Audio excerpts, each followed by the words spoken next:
నాతో పాటు ఆంధ్రప్రదేశ్ ప్రభుత్వం నుంచి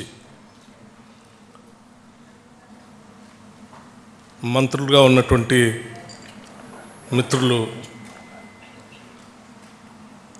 అనగాని సత్యప్రసాద్ గారు, జనార్దన్ రెడ్డి గారు, దుర్గేష్ గారు, అట్లాగే తెలంగాణ రాష్ట్ర మంత్రివర్యులు దుద్దిళ్ల శ్రీధర్ బాబు గారు, పొన్నం ప్రభాకర్ గారు, మా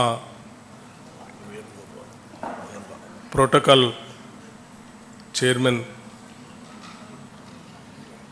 హరకర వేణుగోపాల్ గారు, మీ అందరికీ ఎదురు చూస్తున్నటువంటి సమావేశ సంబంధించినటువంటి నిర్ణయాల్ని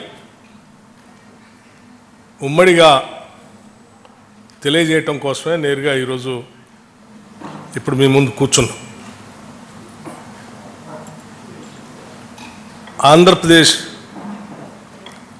ముఖ్యమంత్రి వర్యులు శ్రీ నారా చంద్రబాబు నాయుడు గారు, తెలంగాణ రాష్ట్ర ముఖ్యమంత్రి వర్యులు శ్రీ రేవంత్ రెడ్డి గారు,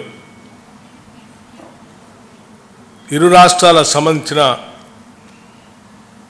కొద్దిమంది మంత్రులు, అంటే తెలంగాణ నుంచి శ్రీధర్ బాబు గారు, పొన్నం ప్రభాకర్ గారు, ఆంధ్రప్రదేశ్ నుంచి సత్యప్రసాద్ గారు, జనార్దన్ రెడ్డి గారు, కందుల దుర్గేష్ గారు, ముఖ్యమంత్రులతో సహా మేమందరం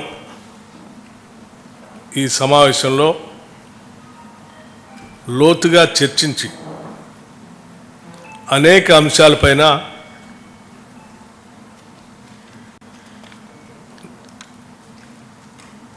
చర్చలు జరిగాయని చెప్పడానికి సంతోషిస్తూ ఉన్నాం. ఆంధ్రప్రదేశ్ రాష్ట్ర విభజన సంబంధించి విభజన ద్వారా తెలంగాణ రాష్ట్ర ప్రయోజనాలు లేకపోతే ఇరు రాష్ట్రాలకు సంబంధించిన అంశాలు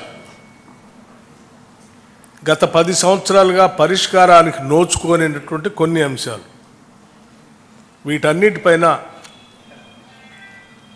త్వరితగతిన చర్చించుకొని ముందు పోవాలన్నటువంటి ఆలోచనతో ఈ సమావేశాన్ని ఈరోజు ఇక్కడ ఏర్పాటు చేయడం జరిగింది. అయితే గత 10 సంవత్సరాలుగా విభజన చట్టంలో పొందుపరిచినటువంటి అంశాలు ఇతరత్ర పరిష్కారానికి నోచుకునేటువంటి అతి ముఖ్యమైన అంశాలు కూడా వాటన్నిటికీ ఈ సమావేశంలోనే సమాధానాలు కానీ పరిష్కారాలు కానీ దొరుకుతాయని ఈ సమావేశం అనుకోలేదు. కాకపోతే వీటికి పరిష్కార మార్గాలు చూపించడానికి ఏదో ఒక విధానపరమైన నిర్ణయాన్ని వ్యవస్థను ఏర్పాటు చేసుకోవాల్సిన అవసరం ఉంది. కాబట్టి ముందుగా 2 రాష్ట్రాల ముఖ్యమంత్రులతో సహా ప్రతినిధి బృందాలందరూ కూలంకషంగా చర్చించిన తర్వాత ఒక నిర్ణయాన్ని రావటం జరిగింది. ఆ నిర్ణయం ఏంటంటే, వీటి పరిష్కార మార్గాలు చూడటానికి ముందుగా ఉన్నత స్థాయి అధికారులతో కూడినటువంటి ఒక కమిటీని 2 రాష్ట్రాలకు సంబంధించినటువంటి ఉన్నత స్థాయి అధికారులతో, అంటే చీఫ్ సెక్రటరీ స్థాయి అధికారితో సహా వారితో ఇంకొక 3 మెంబర్, ఈచ్ స్టేట్కి 3 మెంబర్స్ కలిపి ఒక కమిటీని వేసి కొద్ది రోజుల్లో, అంటే అనగా ఒక 2 వారాల లోపల సమావేశమై సాధ్యమైనంత వరకు వాళ్ళ స్థాయిలో పరిష్కారానికి వచ్చేటువంటి అంశాలని చర్చించి పరిష్కార మార్గాన్ని ఎత్తడం కోసం ఒక కమిటీ వేయాలని నిర్ణయించడం జరిగింది. ఈ ఉన్నత స్థాయి అధికారుల కమిటీ ద్వారా కూడా పరిష్కారం కానటువంటి అంశాలు ఏమైనా ఉంటే రెండు రాష్ట్రాలకు సంబంధించిన మంత్రులతో కూడినటువంటి ఒక కమిటీని వేయాలని, ఆ కమిటీలో పరిష్కార మార్గం కోసం వాళ్ళు సమావేశాలు పెట్టుకొని కొన్ని మార్గాలు చూడాలని, రాష్ట్ర స్థాయి మంత్రుల కమిటీలో పరిష్కారం అయ్యేటువంటి అంశాలని ఇరు రాష్ట్రాలకు సంబంధించినటువంటి ముఖ్యమంత్రి స్థాయిలో అంగీకరించడం, ఒకవేళ అక్కడ కూడా పరిష్కారం కానటువంటి మార్గాలు ఏమైనా ఉంటే, ఆ అంశాలు ఉంటే మళ్ళీ రాష్ట్ర స్థాయిలో ముఖ్యమంత్రుల స్థాయిలో సమావేశాన్ని ఏర్పాటు చేసుకొని పరిష్కార మార్గం కనుగొనడం కోసం ప్రయత్నం చేయాలని. అంటే ఒకటి ఉన్నత స్థాయి అధికారుల కమిటీ, ఆ తర్వాత మంత్రిమండలి సంబంధించినటువంటి కమిటీ, ఆ తర్వాత ముఖ్యమంత్రి స్థాయిలో నిర్ణయాలకు సంబంధించి సమావేశాలు ఏర్పాటు చేసుకోవాలని ప్రాథమికంగా ఈనాటి సమావేశంలో తీసుకున్నటువంటి నిర్ణయం. అలాగే ఇంకొక అతి ముఖ్యమైనటువంటి నిర్ణయం కూడా తీసుకోవడం జరిగింది. తెలంగాణ రాష్ట్ర ప్రభుత్వం ప్రతిష్టాత్మకంగా తీసుకున్నటువంటి యాంటీ నార్కోటిక్స్